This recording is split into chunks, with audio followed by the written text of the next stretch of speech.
Coming up next to talk about the emergence of the Western world's newfound woke industrial complex, please welcome Andrew Cooper, Matthew Camenzuli and Ross Cameron.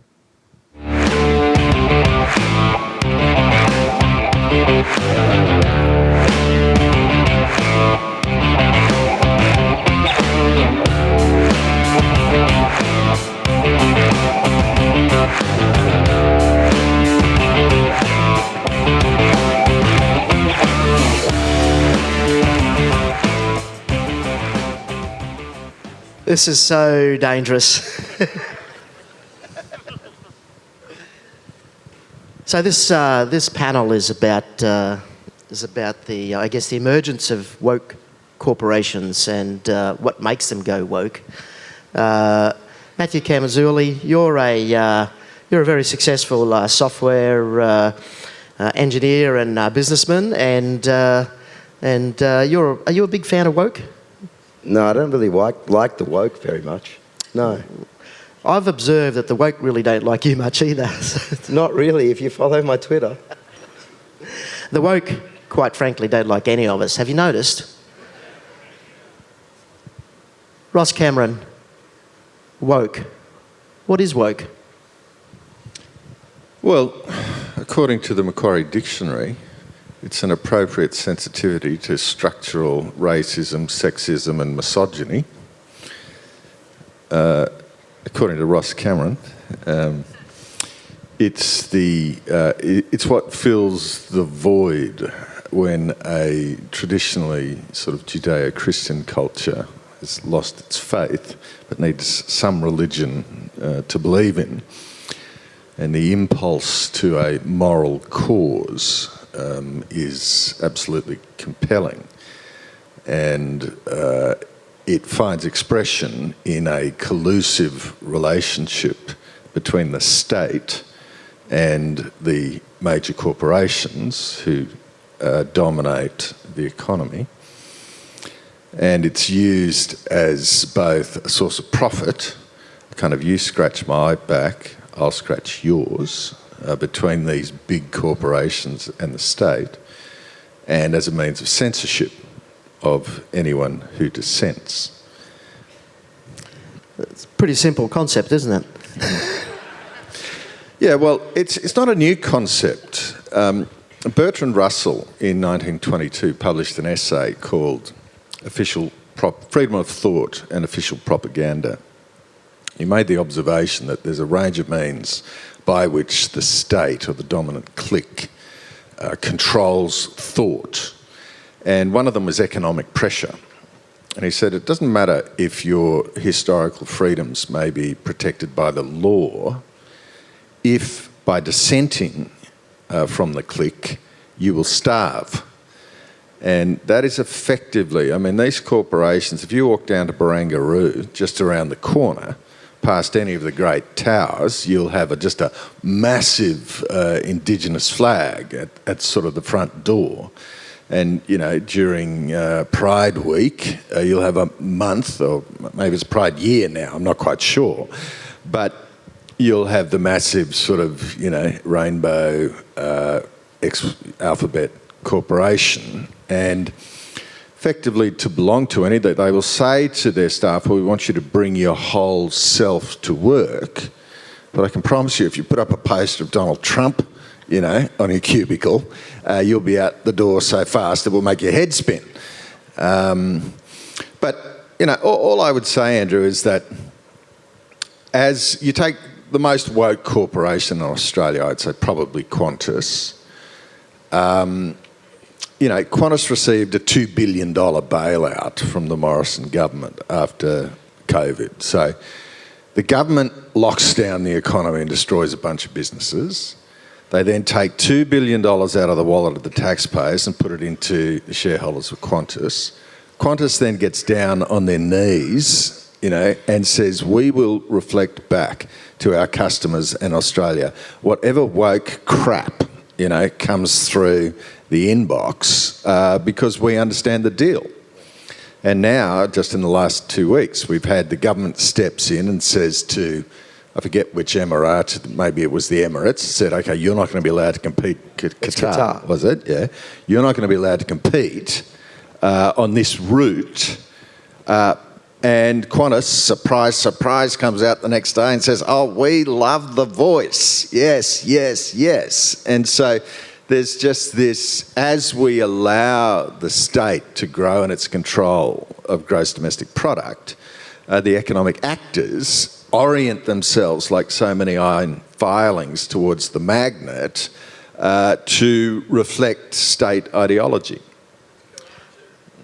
Matthew, I'm trying to think of a question to throw to you, because this could just be a Ross Cameron show. Yeah, I think so. He's good at it, That's though, not such isn't a bad idea. he? Well, that's right. He's good at it. It's a good show. So, Matthew, you've got a very successful company.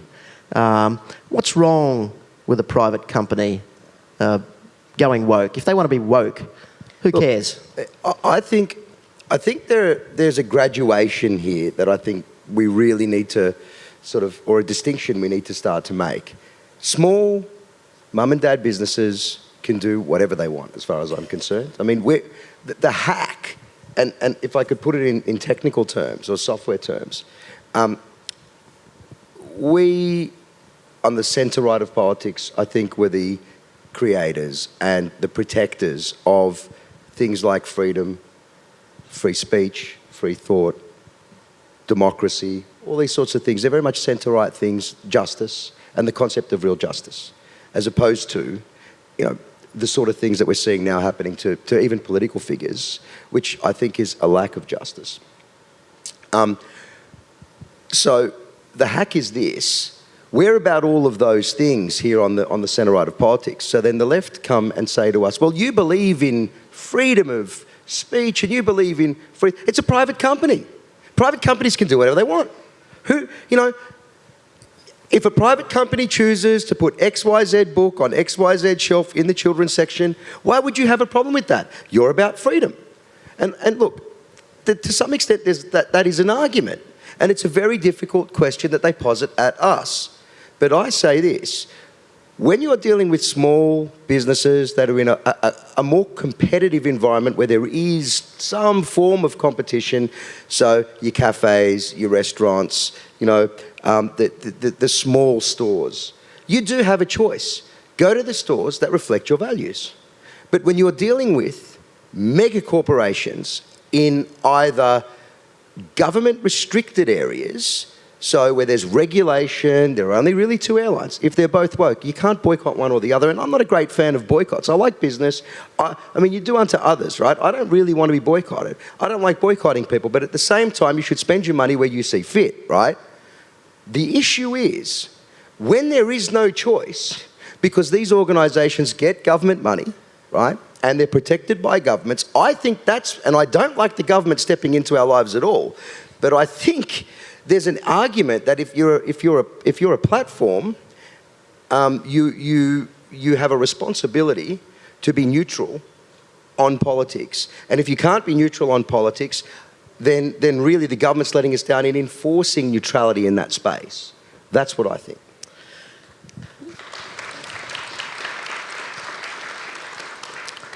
So how do we work out what businesses should be agnostic or neutral, and those that are free to be woke if they choose? Ross, is the differentiator whether they're taking government largesse or whether in the form of funding or in the form of protection?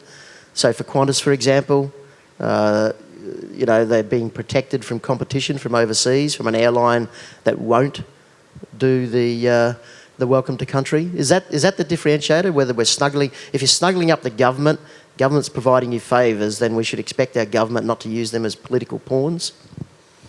Yeah, I think we're at risk of being a little bit naive, in my view, that once you accept that the state is going to control 40% of gross domestic product, okay, you're going to have an entire corporate sector which is focused on reflecting the values of the state. There's just no way around that. And, if you look at, say, the ASX, I mean, 50% of the ASX is made up by, 5 banks and a couple of mining companies. Each of those enterprises is directly reliant on the state for their licence to participate. And indeed, the banking, what is described as an industry, I think is better described as a racket, is really a semi-government corporation. And we deliberately constrain competition to the so-called 4 pillars, and we create vast abundance of regulation such that even if there was another new entrant, they couldn't possibly climb over the Mount Everest of compliance required to get a banking licence.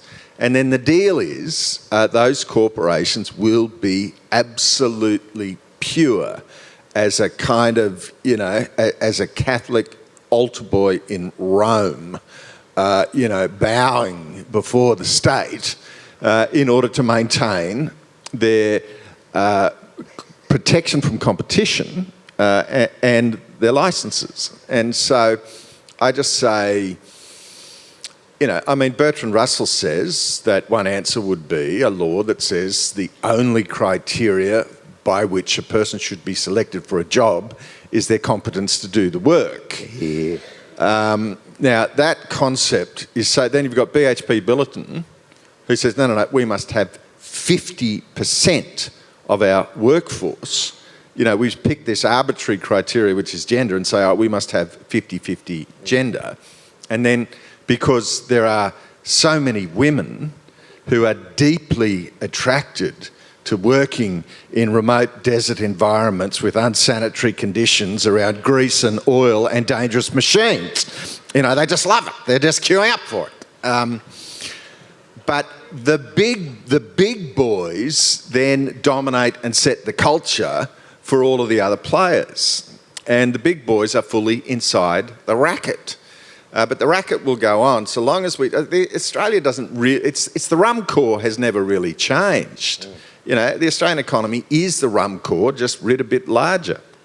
I'm taking that as a yes to the original question. Sort of a long way round. So, Matt, you're not a big fan of what did you call it?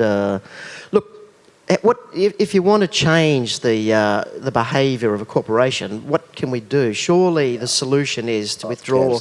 Yeah. You've got to cancel. Yeah. You've got to. The only way you go woke, go broke, Yeah. is if we withdraw our transactions from those companies. I think where there's choice, we should make the choices that best reflect our value set. I think that's really important.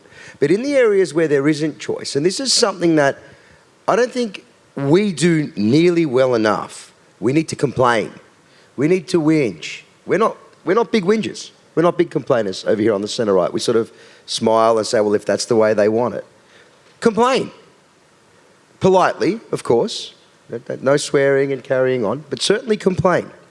When you book a venue to put on something that like CPAC, the woke brigade will come out and there will be all this faux outrage, crazy. Right? We got cancelled Luna Park last year. We booked Luna Park a month out. They cancel us, and the reason is that the left just swarm all the social media. They send abusive messages to the venue. That's right. And that's how they complain. They affect us, and that's how they change venues' behaviour. And you're saying that we need to match that. We should complain, but we've got to be polite about it. I think the first person to call somebody a name loses every time. So keep it professional, keep it respectful, but find out where the complaints go properly as well. So there's always a proper complaint process. So if you're getting on a Qantas flight and they won't serve you meat on the plane because they want you to eat bugs or they want you to eat grass or whatever else it is for some woke reason, just say, I want a steak. And where do I complain to? And write the letters and write the complaints and do it formally, because I guarantee you the CEOs, a lot of them are captured by all of this, as Ross said. They're captured. They don't want to be in this situation either. They just want to make money. They want to get their bonuses. They know it costs some money. And if there's a pile of complaints from good people saying, I don't like this, then the wokerati that are in the HR department and in the marketing department with all their blue hair and all their piercings and all their tattoos on their face and all the other silly things that they go about, all those diversity hires, they've got a pile of paper to point to and say, our customers don't like this. They don't like it, so please complain. Make your voice heard. Our time's up, and I'm about to give Ross Cameron the last word. But I will give you a little bit of a sense of hope. And two of the CPAC team, I travelled with them recently on, I won't mention the airline, but they did the obligatory welcome to country as we're descending from the skies. And the two girls that I was travelling with were further back. And then as they finished and there was a little bit of silence, I just heard these two female voices go, boo.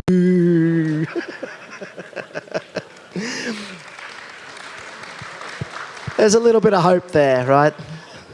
Ross Cameron, it's over to you. Well, I think we've got to sort of decide. There is a beautiful sense of a tribal gathering in CPAC. And a lot of people come because they feel an encouragement, not even so much from the speakers, but just from the other attendees. And it's like, you know, maybe I'm not as weird as I sometimes feel. But I say, you know, we've got to put the acid on our political representatives. The political parties of the right have kind of got to decide if they're on the side of the citizens or on the side of the state. And, you know, when our own leadership gets seduced, and they are often terrific in opposition, but the closer they get to power, like the chameleon lizard, they just take on the form and the colour and the texture and of the state. And so I just say we need our own side to stand firm.